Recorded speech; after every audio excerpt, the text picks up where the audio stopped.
Dalam kitab Primbon Jawa kuno, tidak semua weton dilahirkan dengan takaran nasib yang sama. Ada weton yang hidupnya lurus dan tenang. Ada pula weton yang jalannya berliku namun menyimpan takdir besar. Di antara semua itu, weton yang paling sering disebut sebagai pemegang kunci rezeki besar adalah weton pon. Weton pon bukan weton ringan. Sejak lahir, pemiliknya membawa energi berat, aura dalam, dan daya tarik batin yang kuat. Leluhur Jawa menyebutnya sebagai weton bertuah, namun bertuah yang tidak langsung terasa. Banyak orang pon tumbuh dengan hidup sederhana, bahkan sering merasa tertinggal dibandingkan orang lain. Namun Primbon menegaskan, itu bukan hukuman, melainkan proses pematangan jiwa. Orang berweton pon biasanya diuji sejak awal hidupnya. Rezeki sering terasa serat, usaha naik turun, dan jalan hidup seperti selalu diuji kesabarannya. Tapi justru disitulah letak rahasianya. Primbon menulis bahwa weton pon adalah penyimpan rezeki besar, bukan penghambur keberuntungan cepat. Rezekinya tidak datang sedikit demi sedikit, melainkan datang sekaligus saat waktunya terbuka. Ada istilah kuno yang sangat ditakuti sekaligus ditunggu oleh pemilik weton pon, yaitu, kebukane lawang rejeki, terbukanya pintu rezeki besar. Ketika pintu ini terbuka, hidup weton pon bisa berubah drastis dalam waktu singkat. Dari biasa menjadi berkecukupan, dari kekurangan menjadi berlimpah, bahkan dari diremehkan menjadi diperhitungkan. Primbon menyebutkan, wong pon iku sabarane dawa, nanging nek wis entuk, ora setithik. Artinya, orang pon memang lama menunggu, tapi ketika rezeki datang, tidak akan kecil. Aura weton pon juga disebut memiliki daya tarik tak kasat mata. Tanpa sadar, orang lain merasa nyaman, percaya, dan tertarik bekerja sama. Inilah sebabnya banyak weton pon yang akhirnya memegang uang besar, menjadi pengelola, pemimpin, atau pemilik usaha, meskipun awalnya hanya orang biasa. Bab ini adalah pengingat bahwa jika kamu berweton pon dan hidupmu terasa berat, Primbon tidak menyebutmu sial. Justru sebaliknya, kamu sedang berjalan menuju takdir sultan, hanya saja jalannya tidak instan. Primbon Jawa mengajarkan bahwa rezeki bukan hanya soal kerja keras, tetapi juga soal getaran batin. Dan disinilah weton pon menempati posisi yang sangat istimewa. Weton pon dipercaya memiliki magnet cuan alami, energi penarik rezeki yang bekerja tanpa disadari oleh pemiliknya. Magnet ini berasal dari apa yang disebut pamomong, yaitu pendamping batin yang menjaga arah hidup seseorang. Pada weton pon, pamomongnya termasuk kuat dan tegas. Ia tidak selalu memberi kemudahan, tetapi selalu mengarahkan pemiliknya ke posisi strategis dalam rezeki. Itulah sebabnya banyak weton pon yang dipercaya mengelola uang diberi tanggung jawab besar sering ditarik ke peluang emas oleh orang lain. Rezeki weton pon sering datang bukan dari kerja kasar, tetapi dari kepercayaan. Orang lain merasa yakin menitipkan uang, proyek, atau usaha. Dalam Primbon, ini disebut rezeki lewat tangan orang, rezeki kelas atas yang tidak semua weton mampu memegangnya. Namun magnet cuan ini ibarat pedang bermata dua. Jika batin weton pon kotor, penuh amarah, iri, dan kesombongan, maka magnet tersebut berubah menjadi lubang kebocoran rezeki. Uang datang besar, tapi keluar lebih besar. Usaha naik, lalu runtuh tiba-tiba. Primbon memberi pesan keras. Pon iku kuat narik bandha, nanging kudu kuat nyimpen lan ngreksa. Artinya, weton pon kuat menarik harta, tapi harus lebih kuat menjaga sikap dan batinnya. Sifat alami weton pon sebenarnya sederhana, tidak suka banyak bicara, berpikir dalam, dan punya insting tajam. Jika sifat ini dijaga, magnet cuannya akan bekerja maksimal. Tapi jika berubah menjadi ego, licik, atau menipu, pamomong akan menjauh. Inilah sebabnya banyak weton pon yang baru benar-benar kaya setelah dewasa, bahkan setelah usia 30 atau 40 tahun. Karena magnet cuan mereka menunggu batin yang matang.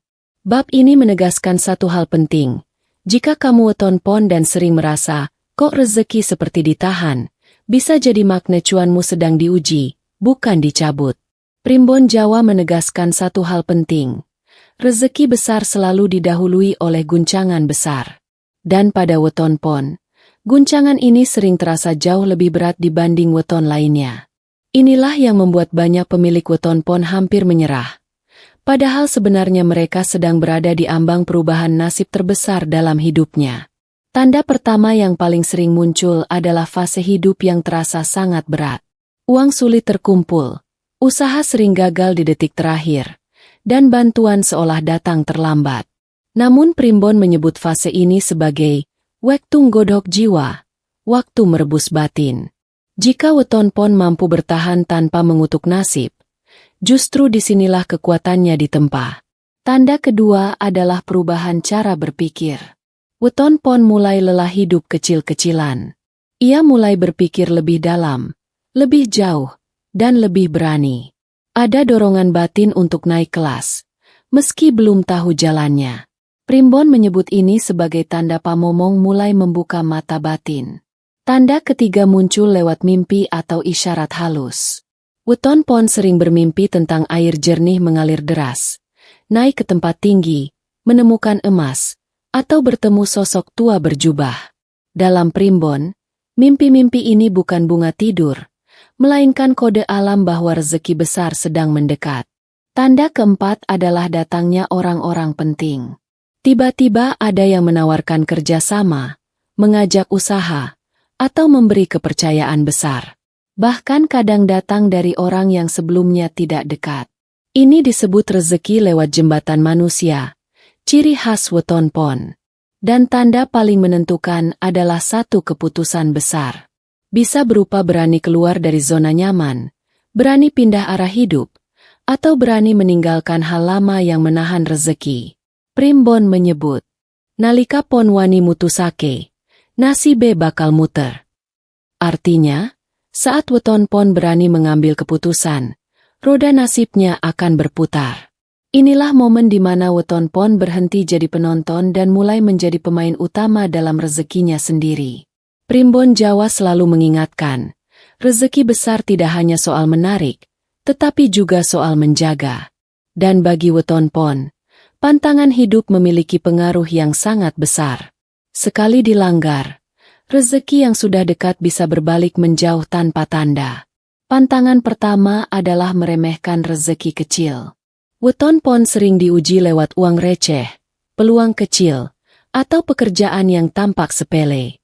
Jika ditolak karena gengsi, Primbon menyebut pamomong akan menutup pintu rezeki besar. Karena dalam hukum batin Jawa, rezeki besar selalu lewat pintu kecil terlebih dahulu. Pantangan kedua adalah kesombongan. Saat weton pon mulai merasa lebih hebat, lebih pintar, atau lebih beruntung dari orang lain, makna cuannya akan melemah. Primbon berkata, bandha ora seneng karo wong gumedhe. Harta tidak menyukai orang yang tinggi hati. Banyak weton pon jatuh miskin bukan karena malas, tetapi karena lupa merendahkan hati. Pantangan ketiga adalah ingkar janji. Janji bagi weton pon adalah ikatan batin. Sekali sering melanggar, kepercayaan orang akan runtuh, dan bersama itu runtuh pula aliran rezekinya. Bahkan Primbon menyebut ingkar janji bisa membuat rezeki macet bertahun-tahun. Pantangan keempat dan paling berat adalah durhaka kepada orang tua dan leluhur. Weton pon sangat terikat pada restu batin. Jika melawan, menyakiti, atau meremehkan orang tua, maka pamomong akan menjauh. Inilah sebabnya ada weton pon yang pintar dan pekerja keras, tetapi rezekinya seperti tertutup rapat. Primbon menegaskan, yen pon ngajeni wong tualan enja ati, bandha bakal nurut. Artinya, jika weton pon menghormati orang tua dan menjaga hati, harta akan patuh mengikutinya. Bab ini adalah peringatan keras. Karena weton pon bisa menjadi sultan besar, tetapi juga bisa jatuh sangat dalam jika melanggar pantangan hidupnya sendiri. Primbon Jawa menegaskan bahwa weton pon tidak membutuhkan ritual rumit atau sesaji berlebihan untuk membuka rezeki besar. Yang dibutuhkan adalah keselarasan batin, karena kekuatan utama weton pon bukan pada benda luar, melainkan niat, sikap, dan konsistensi jiwa. Amalan pertama yang paling dianjurkan adalah niat sunyi. Setiap malam Jumat, sebelum tidur, weton pon disarankan memejamkan mata, menenangkan napas, lalu menata niat dengan kalimat sederhana di dalam hati. Aku membuka diri untuk rezeki halal, berkah, lan awet. Dalam primbon, niat ini berfungsi sebagai penyetel frekuensi batin agar sejalan dengan pamomong. Amalan kedua adalah syukur berbisik. Weton pon dianjurkan mengucap syukur pelan setiap kali menerima rezeki, sekecil apapun. Bukan diumbar, bukan dipamerkan. Primbon menyebut syukur sunyi sebagai pengunci rezeki besar, karena harta senang pada pemilik yang tidak berisik. Amalan ketiga adalah sedekah terarah. Bukan soal jumlah, tetapi sasaran. Sedekah kepada orang tua, orang sepuh, atau orang yang pernah berjasa dipercaya sebagai pemicu lonjakan rezeki weton pon. Dalam primbon disebutkan, satu sedekah ikhlas bisa membuka pintu rezeki yang tertutup bertahun-tahun. Amalan keempat adalah puasa pengendalian diri, bukan puasa makan. Weton pon dianjurkan mengendalikan lisan, emosi, dan keserakahan selama hari kelahirannya. Jika mampu menahan amarah dan ucapan buruk di hari weton, magnet cuannya akan naik berkali lipat. Primbon mengingatkan, banda seneng marang wong sing bisa ngendaleni awake dewe. Harta menyukai orang yang mampu mengendalikan dirinya. Amalan-amalan ini sederhana, tetapi jika dilakukan konsisten, weton pon akan merasakan perubahan halus namun nyata. Pikiran lebih tenang, peluang lebih dekat, dan rezeki terasa mengalir tanpa dipaksa. Primbon Jawa mengajarkan bahwa tidak semua orang ditakdirkan menjadi pemegang rezeki besar. Namun bagi weton pon, takdir sultan bukan sekadar kemungkinan, melainkan potensi yang menunggu diaktifkan. Bedanya, hanya weton pon yang mampu menjaga batin dan sikaplah yang akan benar-benar naik kelas. Dalam kitab kuno disebutkan bahwa weton pon adalah penjaga keseimbangan harta. Ia tidak hanya mengumpulkan uang, tetapi juga mengatur, mengalirkan, dan mempertahankannya. Inilah sebabnya weton pon sering naik pelan, namun jatuhnya jarang, selama ia setia pada nilai leluhur. Saat weton pon berhasil melewati ujian hidup, menjaga pantangan, dan mengamalkan laku batin, maka pamomong akan memberi sinyal akhir. Hidup terasa lebih ringan, keputusan lebih mantap, dan peluang besar datang tanpa dipaksa.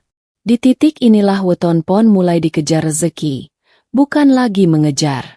Primbon menuliskan kalimat sakral.